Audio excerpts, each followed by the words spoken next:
It is truly an honor to introduce today's guest, a comedian whose reach spans across the globe. With over 13 million subscribers on YouTube and billions of views across social media, he's become one of the most recognized internet creators of our time. He's best known for his unforgettable catchphrase, emotional damage, a line that has grown into a worldwide meme, bringing laughter to classrooms, homes, and communities everywhere. But Stephen He's comedy goes far beyond a single catchphrase.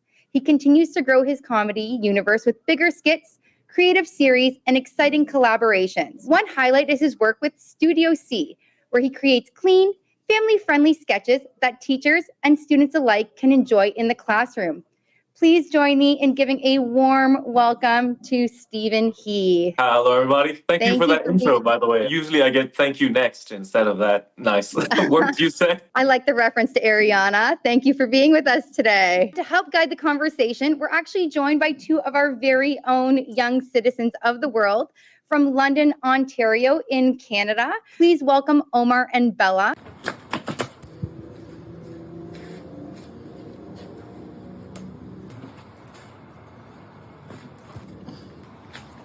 Comedy is universal, but can also be very cultural. How do you make sure your jokes connect with people everywhere? I really appreciate the skit. The way the comedy connects, in the beginning, it was a surprise to me because I didn't think of it as large scale as like, oh, people from every country is going to watch these skits. I just told my story.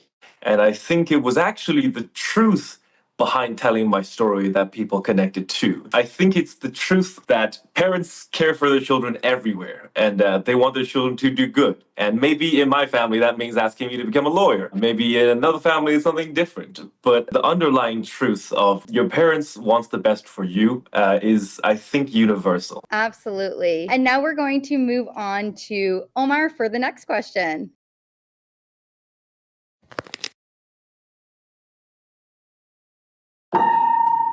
Your videos often show the funny side of parents' expectations. What do you hope that students learn about family and resilience from your comedy? Okay. I just like to compliment the sound design, Omar. That's some pretty good editing right there. But you've been missing out on your 40 hours of practice a day, I could tell. Shout out to my sister for the editing on that one. Brilliant. I do hope they get a sense of the things that our parents go through for us. One of my favorite riffs I've written is how my dad swam all the way from China and he used to walk to school 100 miles uphill both ways in the snow. It's riffs like these, that reveal a little bit of the things they do for us that they don't often say. So putting it in comedy and kind of escalating it with laughs and jokes shares a bit of an insight into that. Definitely appreciated. We will now send it back to Bella for our next question. Many students dream of being a creator like you. What's your advice on starting a YouTube channel and staying motivated?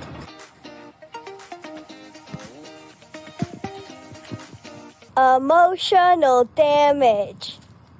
That fall was excellent. I did that in public parks in New York and LA, and there were groups of like 20 people at a time stopped to just watch me flop into the mud. Once there was a group of tourists, like with the little flags, 20 of them, that were there to see the park, but then they just stopped and decided I was more interesting to watch. So Agreed. that made it a lot more embarrassing. Out of curiosity, how many people want to be YouTubers? Just raise your hand in the call. Be YouTuber. Guys, you can shout out. Wow! Yeah. Just about everybody. That surprised me, by the way. I didn't know it was that many. YouTube advice, starting a new channel. There's quite a lot after doing this many videos and having gone through a lot of ups and downs. I think the insight that would be most valuable starting up is to study. I know that's the most Asian thing I could possibly say. I'm sending you off to study. When we begin, if you take the time to study, say 20 of your favorite creators and creators that you watch have the success you would like in terms of numbers, in terms of all the things that you care for, you will gradually learn a lot of techniques, a lot of insights. The deeper you study, the more of an advantage you have. Instead of just watching and enjoying creators sketch, if you actually seek out 20 channels and learn how do they write, how do they edit, at what time mark, if it's the 10th second or the 15th second till they land the first laugh. How do they perform? Are they exaggerated or are they grounded in reality? There are a lot of insights like that to be learned. And oftentimes, if you were to start off just on your own making what you want to make, it'll take you like 500 videos before you learn those insights and start getting good at what the audience likes. Whereas studying can jump you hundreds of videos ahead, depending on how many techniques you learn. So studying would be one. And I think was the second part of the question, how to stay motivated? Yes, how to stay motivated. That's a hard one. That is a really, really hard one. The thing that's helped me the most in terms of staying motivated is understanding the insights of those before me. It's really easy to make 10 videos, and if they flop or they don't get views, you think to yourself, oh, this is not for me, or, oh no, I'm not getting any views when PewDiePie is getting 2 million views per upload. I have to remember the same thing, that all of those I admire had to put in hundreds and hundreds of failures before they reached the point that they're at now. I'll use myself as the butt of the joke here. You guys have probably seen emotional damage, right? And the big fans among you have probably seen like 10 videos, and like the super dedicated fans have maybe seen like 50 videos. But I have made over 800 videos. So that insight of all of the creators that you admire, once you study their path, you will learn that, oh, if Stephen He failed 220 videos before anybody watched any of his channel, then who am I to complain 10 videos in? That's what helped me the most stay motivated. That's such a great answer. And as educators and students watching, definitely we appreciate you pushing the studying to our students. And now we'll send it back off to Omar for our next question.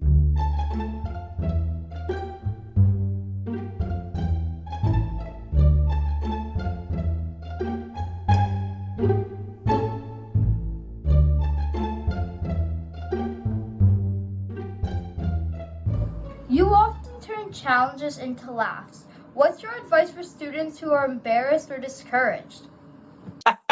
Dude, your mom is going to become a great YouTuber. Her acting skills. I'll stick to teaching. That's actually two vastly different questions. One, the embarrassment, and two, staying without giving up. The answer to the first one, let me tell you a secret. I am still embarrassed even after 800 videos. There is no hiding that. So I guess that part is fine. Once you do it 20 times, 50 times, you start to enjoy it more. What's not to enjoy? You're playing, you're having fun.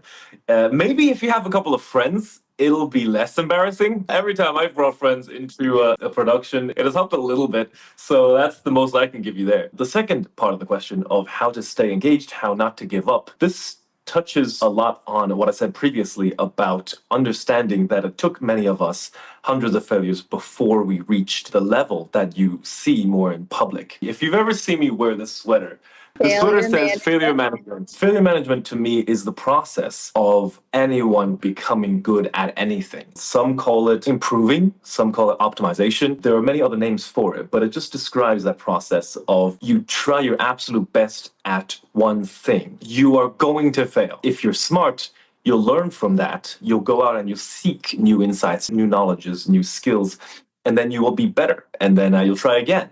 And you will very likely fail again. And then you do that same process of failure management. Dissect what went wrong, what could have gone better. You learn what you can from that very, very valuable attempt that you just put down. And then you go out and you seek answers from others. You learn, you study, which makes your third attempt better. This is a large concept I would love to share with you guys because it's so important to me. I'll put a physical example to it. So it hits harder. Is that Gen Alpha speak? So it high key hits harder. I will liken it very simply to you want to be a great basketball player and you're super excited and you get your basketball for the very first time you step on a court and you aim to shoot a basket. You put all your effort, you study so hard and you think through it. I'm going to shoot it this way. I'm going to shoot it this high. I'm going to use this much power at this direction, and you give it your absolute best shot. Phew! You throw the ball and it misses. Oftentimes we go, basketball's not for me, I'm out. And I made that mistake again recently when we set out to make a new show, 30 30-minute long episodic comedy. I put a lot of effort into studying. I looked at all the other channels that do great 30-minute episodic comedies. I learned what they do. I brought them in, used the techniques, and I worked really hard for almost a year. After giving it my absolute best shot, like the basketball, it missed. I was quite put down by it. I was quite upset by it. It is a concept that is easy to fall into no matter where you're at. But if you understand in the back of your head, it took every great basketball player hundreds of thousands of shots before they became a great basketball player. I think that will keep you back on track. Such insightful advice, and we're so glad that you stuck it out as well. Finally, we are going to go to Burnaby, British Columbia, which is also in Canada, with a question from Mason. Stephen, we'd like you to answer this question in character as an Asian father. What is your final advice for young people? Oh, brilliant. Let me get somebody. I'll be right back. Hey, Dad, they want you to fill this question. So, what do they want me for? You're doing the interview. I know. Just I don't know why they specifically asked for you. It's because I'm more famous than you. That's why. Hello, I am a professional Asian CEO of Failure Management. I hear you want my great advice. Fantastic. Be better. No, I just joking. That's not helpful advice. Advice for young people. Let me see. First of all, your parents always right. Okay, that's very important as well. Listen to your parents, make your family proud. If you're going to pursue careers like I see a lot of you want to be video makers.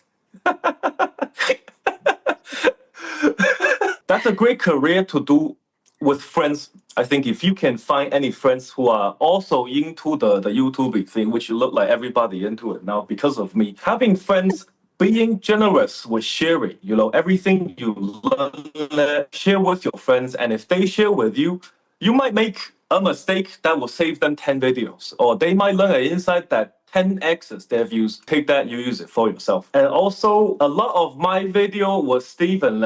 We talk about how I punish him. That's our main relationship, okay? But I think it's important to carry that insight into how you see your parents. There are many times where they mean you well, and that means telling you to do stuff you don't want to do, okay? I want Stephen to become a doctor and an engineer for the longest time. He wants to be a YouTuber. Dumb. But at the end of the day, your parents mean well. They just want to see you excel. They want to see you be safe, happy, have a great career that fulfills you and definitely pays for the bills. I don't know, maybe 20, 30 years later, this will change. Like when you guys have children, you probably tell them, oh, you have to be YouTuber. You can't be Roblox day trader, whatever that means. And your kids might be like, oh, no, I want to be Roblox day trader. And you're like, no, YouTuber, the only way to make money. Look at what we did. So that's my advice. Strike, go very far. If you have friends, carry them along. Be generous, work together. And remember, make your family proud. That's it. I guess Stephen back now. Okay, see you later. Bye-bye. Thank you so much, Dad. I have to run Beijing Kong. I'm back. Oh, okay, hi, Stephen. Well, now, as yourself, we would like to know what your final advice is to young people. Oh, to young people. We talked a lot about failure management. We talked a lot about studying, insights, being with friends. I think a piece of advice that applies to everybody and should be appreciated is enjoy the process. There are a lot of parts of the process to villainize and not like and try to avoid. For example, the failures and the losses and the things like that. But I think they're absolutely vital in building character. I know what I'm saying is difficult to internalize because naturally we don't want to fail, right? Naturally we don't want to do something that doesn't work. We don't want to not be the best. But after the insights I shared earlier, that is a massive part of the journey. There's a quote that I said in a podcast or something, one of those things where I'm actually smart, which is rare if you've seen my channel, is failure is not an obstacle, it is the road. And upon studying every great that you admire, you will come to learn that that is more and more of the case. So this piece of advice is simply don't fear it that much. Don't villainize it that much like it's the end of the world. You will go through it on your path to anything great.